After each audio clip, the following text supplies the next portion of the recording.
Hey everyone, hello, hello. So I know this doesn't fit in with my normal type of videos I do, but I was inspired to do it because of the misinformation I keep seeing online, especially like Facebook and so forth on this issue. So we're going to talk about why did ancient Greek and Roman statues, those paragons of male beauty, all seem to be a bit modestly endowed. So, today we're talking about something that might make you glance twice at those marble statues in those museums.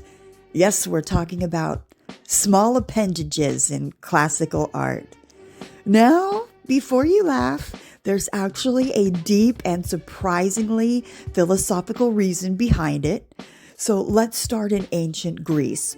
Around the 5th century BCE, at the height of classical art, when we picture Greek sculptures like Doryphorus by Polyclitus or Apollo Belvedere, we see these chiseled godlike male forms, broad shoulders, defined muscles, serene faces, and a noticeably small set of genitals.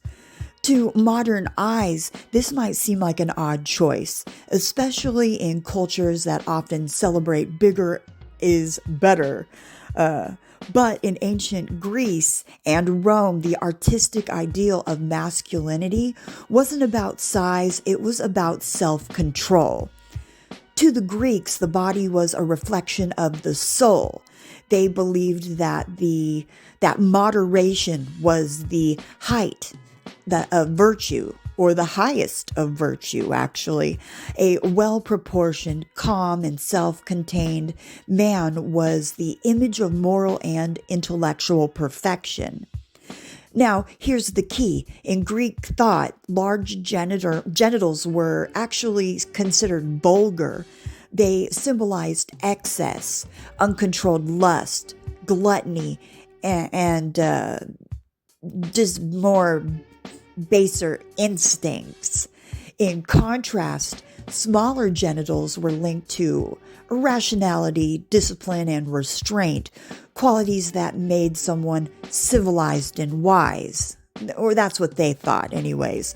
So when sculptors portrayed gods, heroes, and philosophers, they intentionally gave them small, soft appendages, not because of realism, but because it represented virtue.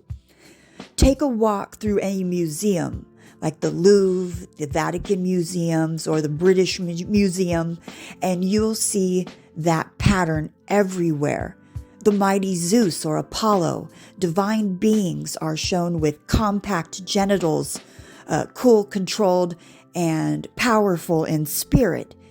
Meanwhile, in comedic plays and pottery, figures like satyrs or Pan, known for their sexual appetite and wildness, are depicted with large erect members, exaggerated to emphasize their animalistic nature. This wasn't random, it was moral storytelling through art. Large genitalia equaled lack of restraint. Small genitalia equaled higher intellect. Even philosophers like Aristotle and Galen, the physician who wrote about moderation in all aspects of life, including sexuality as a sign of reason and civilization. The Greek and Roman obsession with control extended beyond art. It shaped their philosophy, politics, and daily life. For them, the perfect man wasn't just strong, he was balanced. So a statue's modest anatomy wasn't a joke, it was a symbol of superiority. To have a small one meant you were in control of yourself, your passions, and your desires. It meant you were closer to the gods, not the beasts. This perspective even influenced how Romans adopted Greek art.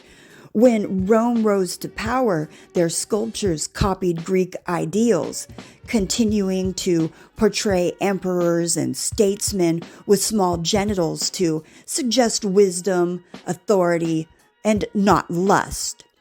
Fast forward to today, and our culture often sends the exact opposite message. We associate masculinity with dominance, sexual prowess, and physical size. But to the ancients, that kind of thinking would have seemed primitive. Their ideal man wasn't ruled by his body, he ruled over it. And that's where their heroes looked, and that's why their heroes looked serene, unbothered, and perfectly composed in every way. So, next time you're standing in front of a statue of Apollo and notice that it's, smaller than you expected, remember, you're looking at an ancient symbol of rationality, intellect, and divine self-control. All right, everyone, that's it for today's video. Let me know what you think. I'm curious to hear your thoughts on this one. Also, if you liked the video, help me out. Hit the like button. Consider even subscribing to the channel and hitting the bell notification so that you get all of my most recent updates. All right, everyone, take care. Peace.